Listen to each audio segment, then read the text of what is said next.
Jerusalem, Friday. The sky bore an unnamed shade of gray. Clouds rolled and churned as if the heavens themselves were trembling before something about to unfold. Longinus gripped his spear tightly, standing silent at the foot of Golgotha, the hill where 3 crosses had already been planted, awaiting 3 souls to be crucified that afternoon. He was no stranger to blood, screams, or death. Once the commander of over 100 Roman soldiers, Longinus was the model centurion, strict, loyal, and ruthless. His life had no room for emotion. On the battlefield, he had swung his sword to silence pleas for mercy. In executions, he had laughed at the condemned begging for their lives. But today, something was different. The man being led to the center cross did not cry, did not struggle, did not beg. His eyes, soaked in blood, still scanned those around him with a strange light. No hatred, no fear, only love. And that was what unsettled Longinus the most. The day before, Longinus had been present at Governor Pilate's palace, witnessing a strange trial. The accused was a Jewish man named Jesus. Though the crowd screamed accusations of treason, Jesus stood silently. He did not argue. He did not shout. He merely looked at Pilate, the man who held his life in his hands, with a gaze so strange that it made Longinus lower his eyes. Pilate, who had sentenced hundreds to death, was so shaken that he washed his hands in front of the crowd, saying, "I am innocent of this righteous man's blood." Why would a mere prisoner cause a Roman governor to tremble? Longinus didn't know, but from that moment he had not slept soundly. When Jesus was brought into the barracks for torture, Longinus stood at the door as usual. He had seen dozens beaten, begging, cursing, or curling into themselves in terror. But Jesus said nothing. The whip tore through his back. Skin split, blood spurted, yet no cry. The soldiers delighted, mocking him. They forced a crown of thorns upon his head and roared with laughter, "Hail, King of the Jews!"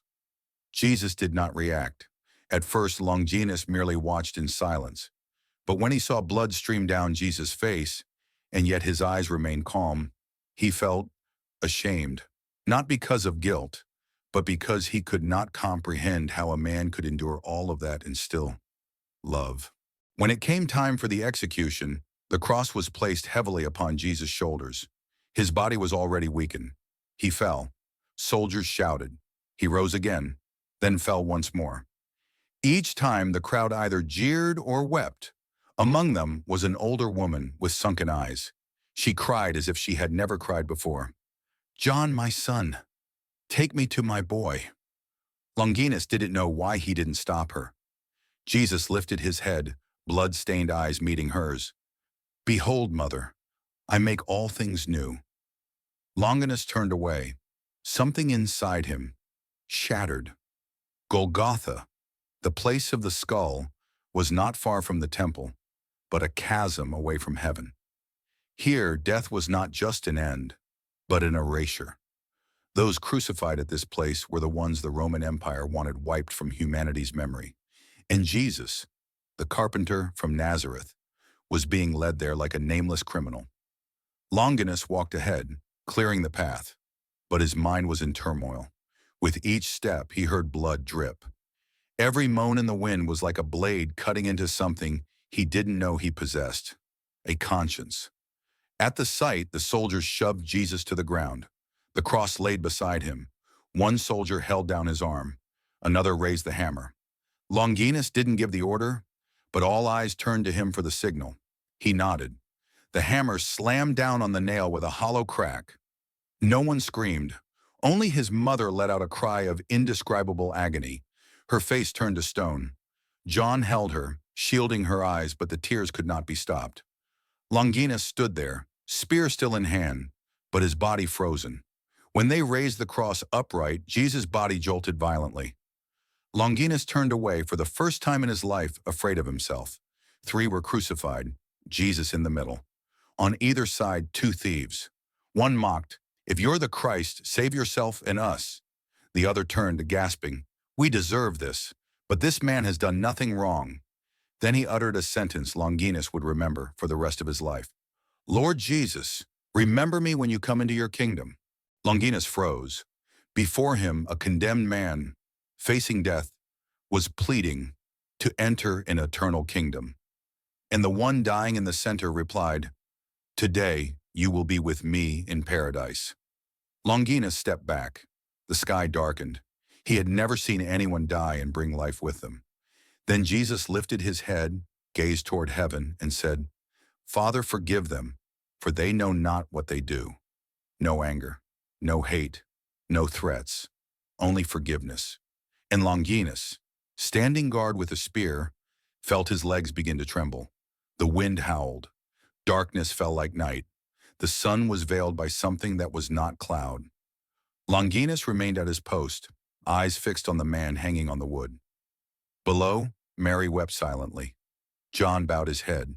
The crowd stood in solemn silence. Jesus spoke again, this time looking at Mary. "Woman, behold your son. John, behold your mother." Longinus turned to John, the young man embracing the mother of the crucified one. He didn't understand, but he felt that this was true love.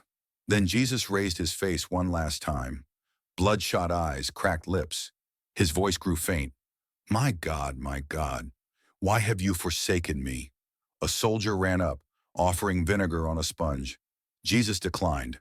Then with a final breath, he cried out, "It is finished. Father, into your hands I commit my spirit." And he died. At that very moment, the earth quaked. Longinus couldn't stand. A cracking sound ripped through the sky from the direction of the temple. And he heard soldiers shouting, "The veil of the temple is torn, from top to bottom." Stones split, graves opened, children screamed, the elderly collapsed. Longinus fell to his knees. His spear slipped from his hands, his whole body shook. Then, unable to contain it, he cried out. His voice choked, eyes full of tears. Truly, this man was the Son of God. He was no longer a soldier, no longer an executioner, but a witness, a man forgiven. As the crowd dispersed, darkness still lingered. The wind continued to howl. Then an officer approached Longinus and whispered, "The Jews request their deaths be hastened. We must break their legs before sunset." Longinus, now trembling, merely nodded. He no longer shouted commands. A soldier grabbed an iron rod, approached the two thieves, and broke their legs. The cracks echoed through the twilight like the final screams of the old world. Then, to Jesus. Longinus looked closely. He was already dead. No more breath, no more words. But those closed eyes still held an indescribable peace. Still, by law, Longinus had to confirm death. And so, it was he, the very man who had ordered the crucifixion, who took up the spear to pierce the side of Christ. He gripped it tightly.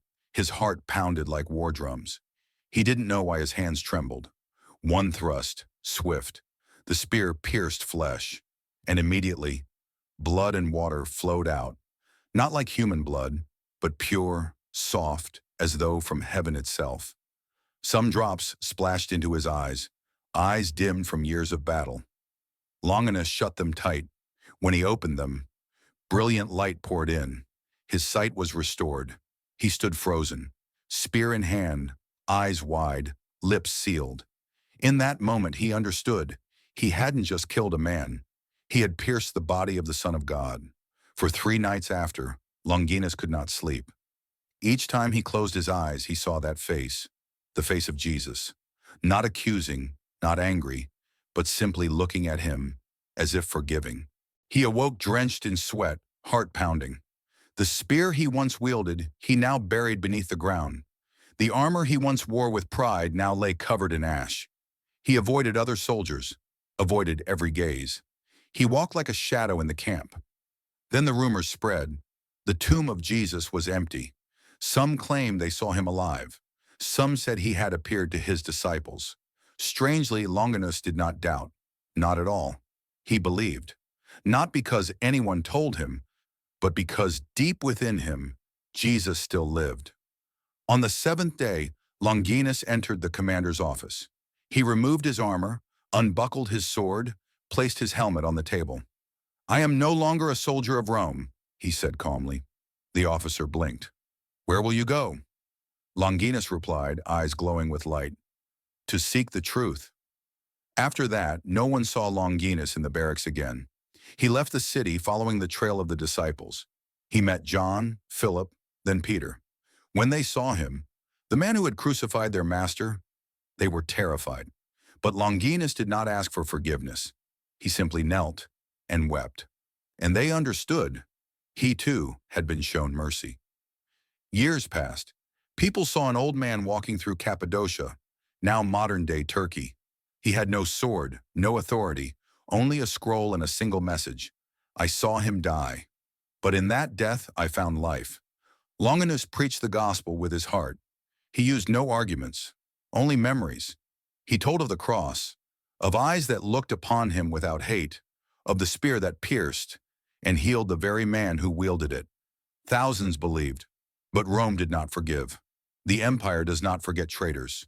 He was captured, tortured, forced to renounce his faith.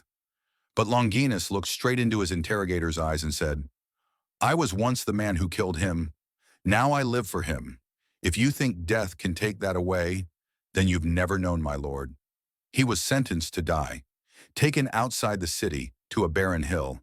Before the sword came down, he lifted his eyes to heaven, like the man he had killed years before, and whispered, Father, into your hands I commit my spirit. His body was buried in Cappadocia.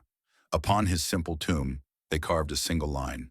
Longinus, the soldier who saw, believed, and died for that faith.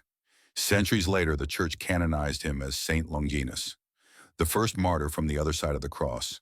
Not a disciple, not one chosen from the start, but a murderer, transformed by love.